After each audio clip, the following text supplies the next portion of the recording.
Olá pessoal, tudo bem? Recebi uma pergunta agora muito bacana, não podia deixar de responder. Escutem só. Tio Ale, se fosse para você comer uma coxinha com gosto de barata ou uma barata com gosto de coxinha, qual você comeria? Agora falando sério, se você quisesse ser uma pessoa muito importante da nossa história, quem você escolheria? Essa é difícil, hein? Essa pergunta veio do meu sobrinho, Eric. Tem 7 anos esse cara, imagina. É bem difícil responder, viu? Ah, não sobre a barata. A barata eu comia barata com coxinha, coxinha com a barata. Põe ketchup, tá tudo resolvido. Agora, em relação a quem seria, eu vou responder primeiro pro Eriquinho, depois eu falo pra vocês, tá? Eriquinho, teve um cara muito bacana, na minha opinião. Você vai ouvir falar muito de, do dele, não dele direto, mas as coisas que ele fez. Quando alguém disser assim, ah, o fulano é maquiavélico. Não é bem assim.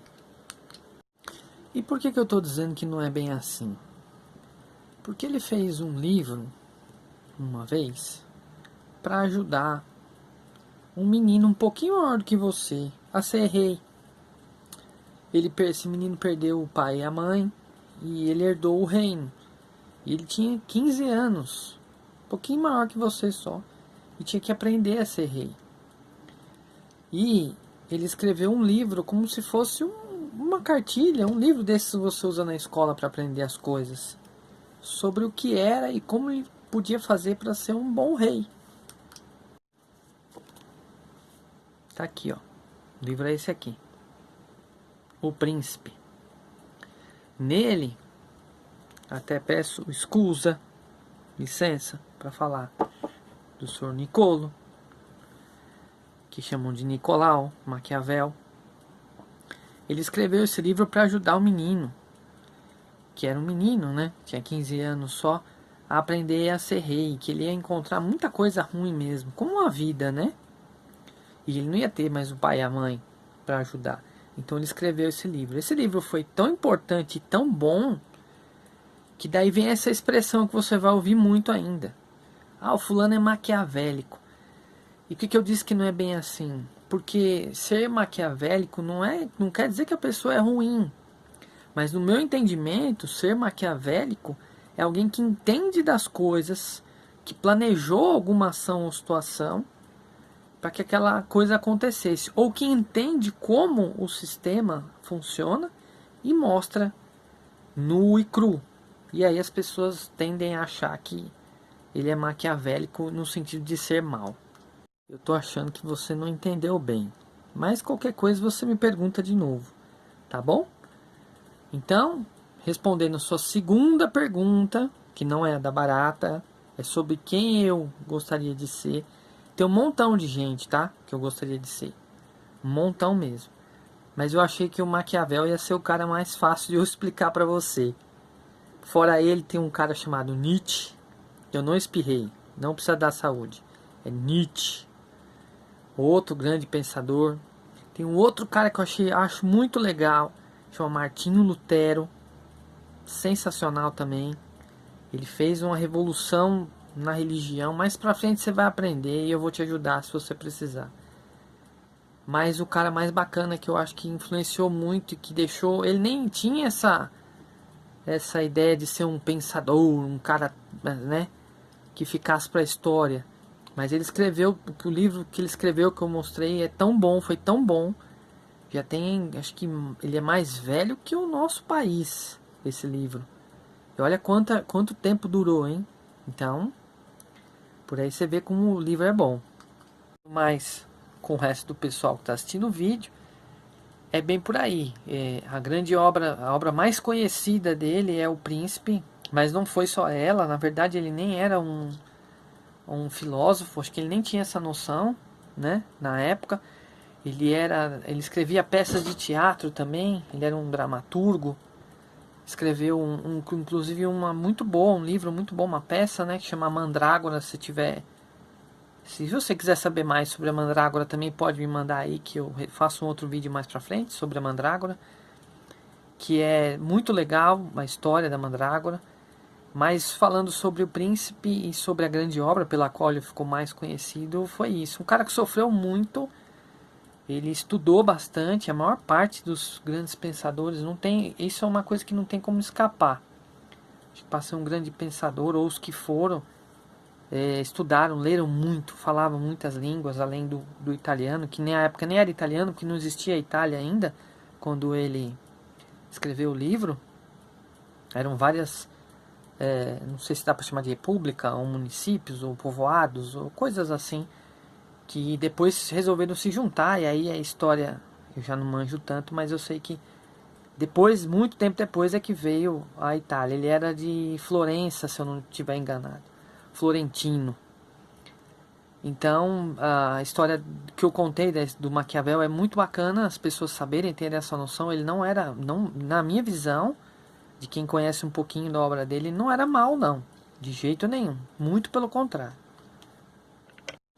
Ele era um cara que ocupou diversas funções políticas, né, nesse reino, nesse desenho que era a Itália na época.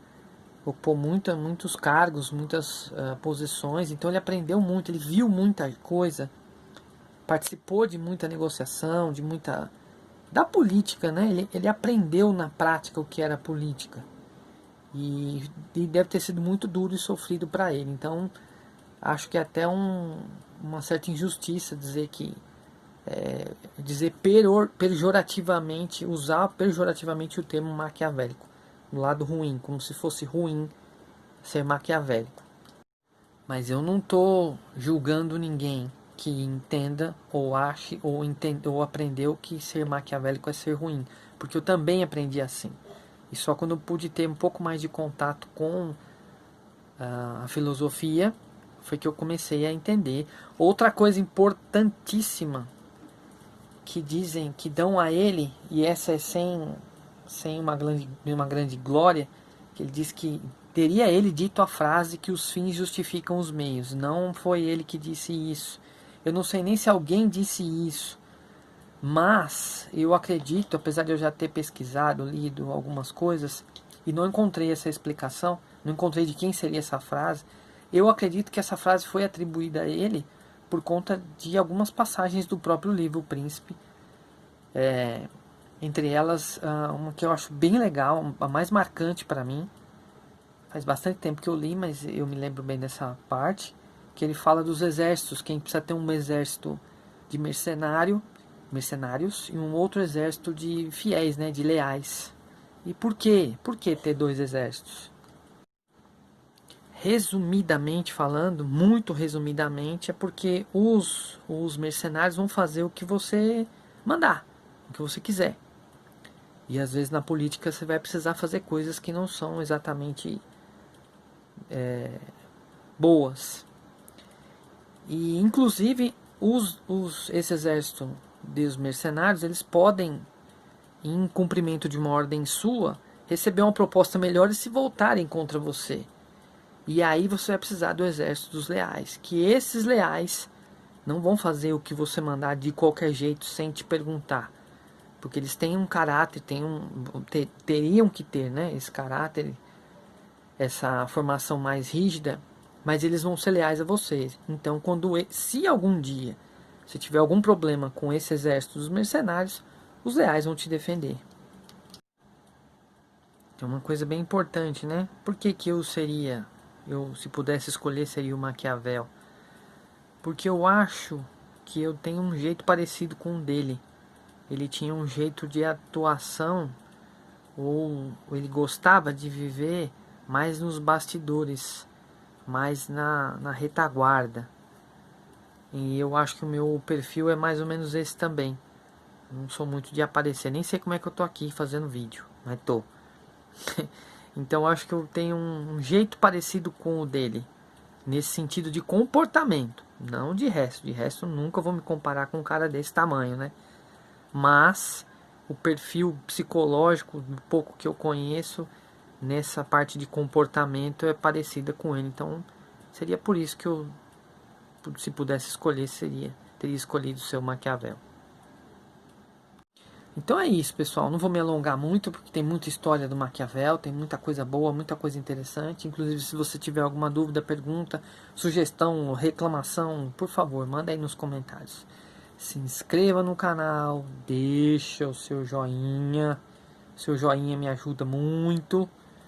E espalha aí, gente, o vídeo. Pretendo colocar mais historinhas aqui curtas. Essa foi muito boa, a da barata. Um abraço, gente. Até a próxima.